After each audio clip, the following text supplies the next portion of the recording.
네, 안녕하십니까. 오늘도 일상기도회로 하나님과의 교제로 하루를 시작하기 원합니다. 오늘 우리가 함께 나눌 말씀은 요한복음 21장 15절에서 25절까지의 본문입니다. 우리는 앞선 본문을 통해서 예수님이 부활하셨고 그 부활하신 후에 세 번째 제자들에게 찾아오신 장면을 함께 나누었습니다. 그곳에서 예수님은 그들을 회복시키시고 그들이 다시금 제자의 삶을 살아갈 수 있도록 도와주십니다. 오늘 본문에서도 동일하게 이 장면이 이어지고 있는데 베드로 개인에게 어떻게 이 예수님의 회복이 적용되어지는지 그리고 제자의 삶이 무엇인지를 더 분명하게 보여주는 장면이 기록되어 있습니다. 본문 21장 15절에 보면 이 어제 말씀에서 계속해서 이어지는 장면으로 기록되고 있습니다. 그들이 조반 먹은 후에 예수께서 시몬 베드로에게 이르시되 요한의 아들 시몬아 네가 이 사람들보다 나를 더 사랑하느냐 하시니 이르되 주님 그러하나이다. 내가 주님을 사랑하는 줄 주님께서 아시나이다. 이르시되 내 어린 양을 먹이라 하시고 라고 본문이 기록되어 나오고 있습니다. 예수님은 베드로라는 이름 대신 시몬이라는 본래 이름을 사용하십니다. 이것은 어떤 호칭의 변화가 아니라 베드로의 입장에서 베드로의 상태를 다시 돌아보게 하는 것처럼 도와줍니다. 베드로는 이전에 무엇이라고 고백했습니까? 모두가 주님을 버릴지라도 자신은 버리지 않겠다라고 큰 소리로 이야기했던 사람이었습니다. 그러나 실제로 예수님에 대한 고백을 해야 하는 상황이었음에도 불구하고 세 번이나 예수님을 부인하는 장면이 우리가 함께 살펴보았던 장면 중에 있었죠. 그런 베드로에게 예수님은 다시 사랑을 묻고 계십니다. 본문은 21장 15절로 하여금 세 번이나 예수님의 질문을 이어서 기록하고 있는데 동일하게 반복해서 질문합니다. 네가 나를 사랑하느냐라고 질문하면서 베드로의 세 번 부인을 떠올릴 수 있게끔 연결되게 질문하고 계시죠. 예수님은 베드로를 책망하기보다 그 실패의 자리를 다시금 회복의 자리로 바꾸고 계시는 겁니다. 베드로는 주님 내가 사랑하는 줄 주님께서 아십니다 라고 고백합니다. 완벽한 자신감의 고백이 아니라 주님께 자신의 마음을 담담히 고백하는 것처럼 보이기도 합니다. 우리는 이 장면에서 많은 학자들 혹은 목사님들께서 이런 해석을 하기도 하죠. 사랑이라는 단어가 아가파오라는 단어가 사용되어 있고 두 번째 질문에도 예수님의 질문은 아가파오라는 사랑하다라는 질문이 담겨 있고 이제 이 사랑하다라는 세 번째 질문에 필레오라는 질문으로 예수님께서 다 바꾸어서 질문하시는데 이것이 마치 이 베드로의 눈에 맞추어서 예수님의 사랑을 고백할 수 있도록 도와주는 것이다 라는 해석을 하는 경우도 있지만 본문은 이 해석보다 지금 더 중요한 것을 이야기하는 것이 무엇이냐 할 때 베드로가 예수님으로 하여금 세 번의 사랑을 고백하고 있다라는 점을 더 중요하게 볼 수 있을 겁니다. 이 세 번의 고백을 받으시는 거죠. 베드로는 이전처럼 앞서 말했을 때 큰 소리로 고백하지 않고 자신이 할 수 있는 고백을 하는 것처럼 보입니다. 그리고 예수님께서는 이 베드로가 하시는 고백을 받으시는 거죠. 그를 다시 세우십니다. 예수님은 매번 베드로의 고백 이후에 내 양을 먹이라 그리고 치라 라고 말씀하시죠.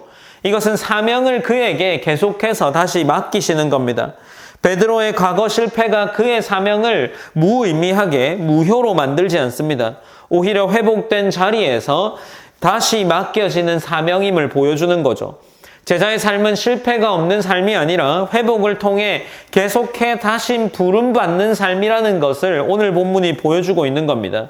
그리고 21장 18절과 19절에서 예수님이 베드로의 미래를 말하는 것처럼 보이는데 18절과 19절에서는 내가 진실로 진실로 내게 이르노니 내가 젊어서는 스스로 띠띠고 원하는 곳으로 다녔거니와 늙어서는 내 팔을 벌리리니 남이 내게 띠띠우고 원하지 아니하는 곳으로 데려가리라. 19절에서 이 말씀을 하시면 베드로가 어떠한 죽음으로 하나님께 영광을 돌릴 것을 가리키심이로라. 이 말씀을 하시고 베드로에게 이르시되 나를 따르라 하시니 라고 기록합니다.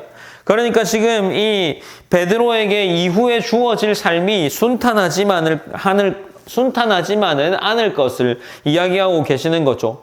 순종이라는 것을 할 때 그것이 편안한 길만을 의미하지 않는다는 것을 보여줍니다. 때로는 고난과 희생까지 포함된 길입니다. 그리고 본문은 21장 20절과 22절로 이어지면서 베드로가 다른 제자에게 묻는 장면이 기록되어 있습니다. 이 사람은 어떻게 되겠습니까? 라고 묻는데 예수님은 내가 올 때까지 그를 머물게 하고자 할지라도 내가 무슨 상관이냐? 너는 나를 따르라 라고 말씀하십니다. 이 말씀은 분명한 거죠. 제자의 삶이라는 것은 다른 누군가와 비교하는 것이 아니라 각자에게 주어진 삶을 따라가는 겁니다. 중요한 것은 다른 사람이 아니라 내가 주님을 따르고 있는가 하는 거죠. 마지막 21장 24절과 25절에서는 이 기록이 실제 증언에 근거한 것임을 밝히면서 예수님의 행하신 일이 이 책에 기록된 것보다 훨씬 많다라는 것을 보여줍니다. 요한은 이 복음서를 통해서 충분히 보여주지 못한 것까지 암시하면서 지금 이 기록된 내용들이 얼마나 중요한지 또한 강조하고 있습니다. 본문은 간단하게 마무리되면서 요한복음 또한 마무리됩니다. 요한복음 21장 15절부터 25절까지의 말씀은 제자의 삶이 무엇인지를 보여주고 있는 거죠. 제자의 삶은 완벽한 것이 아니라 실패 이후에도 계속해서 불러주시는 예수님을 따라가는 삶입니다. 그리고 사랑의 고백 위에 다시 한번 예수님을 향한 사명을 붙드는 삶인 거죠. 그리고 다른 사람과 비교하지 않고 예수님께서 내게 허락하신 삶을 살아내는 겁니다. 그래서 우리는 이 말씀 앞에서 다시 질문을 받게 될 겁니다. 네가 나를 사랑하느냐라는 이 질문을 받게 되는 거죠. 여러분은 무엇이라고 고백하겠습니까? 요한복음 21장 15절부터 25절까지의 말씀은 우리가 어떤 신앙으로 삶을 살아야 하는지를 보여줍니다. 우리는 완전해서 주님을 따르는 것이 아니라 예수님께 사랑을 고백하기 때문에 따르는 사람들입니다. 그리고 그 사랑이 결국은 순종으로 나타나게 될 것을 오늘 본문이 보여주고 있습니다. 우리가 오늘 하루를 살아갈 때 이 예수님을 향한 사랑의 고백을 한번 묵상해 보셨으면 좋겠습니다. 그리고 이 사랑의 고백이 진정 나의 마음속에서 우러나오는 고백인지를 다시금 돌아보시면서 오늘 하루를 시작하기 원합니다. 그렇게 우리가 이 묵상을 통해서 함께 기도하기 원하는 것은 우리의 연약함과 실패에도 불구하고 다시 우리를 부르시는 예수님 앞에 진실한 사랑의 고백을 할 수 있도록 기도하셨으면 좋겠습니다. 그리고 두 번째로는 다른 사람과 나의 삶을 비교하지 않고 예수님께서 삼위 하나님께서 내게 맡기신 삶을 끝까지 따라가는 삶이 되기를 기도했으면 좋겠습니다. 제가 기도함으로 오늘 일상기도회를 마무리하겠습니다. 사랑의 하나님 감사합니다. 하나님 우리가 일상기도회를 통해서 요한복음의 말씀을 마무리하게 됩니다. 하나님 우리가 함께 살펴본 이 요한복음의 말씀 속에서 오늘 마무리되는 것은 제자의 삶이 예수님을 향해 끊임없이 사랑을 고백하는 것이고 실패했음에도 불구하고 계속해서 예수님의 부르심 앞에 순종하는 삶임을 함께 살펴보고 나누었습니다. 하나님 우리의 삶이 그러한 삶이 되기 원합니다. 우리의 삶 속에서 많은 분주함과 또 다른 일들 때문에 예수님을 바라보지 못할 때가 많이 있습니다. 그리고 기억하지 못할 때가 많이 있습니다. 하나님 우리가 예수님을 떠올릴 수 있는 하나님의 자녀로 성장하게 하시고 그렇게 떠올릴 때마다 이 예수님에 대한 사랑을 고백하고 다시금 우리의 삶의 방향이 수정되고 우리가 또 넘어졌을 때 다시금 예수님에 대한 사랑을 고백하고 그 부르심의 이유를 떠올리면서 우리의 삶이 계속해서 조금 더 예수님께로 맞추어져 갈 수 있는 삶이 될 수 있도록 인도하여 주시옵소서. 오늘 하루를 살아낼 때도 이 말씀을 기억하게 하셔서 우리가 조금 더 그리스도를 닮아갈 수 있는 하루가 될 수 있도록 인도하여 주시옵소서. 하나님께서 오늘 하루 가운데 동행하실 줄 믿습니다. 옆에 계신 예수님을 의지하며 살기를 원합니다. 하나님께서 우리의 삶을 도우시고 인도하여 주시옵소서.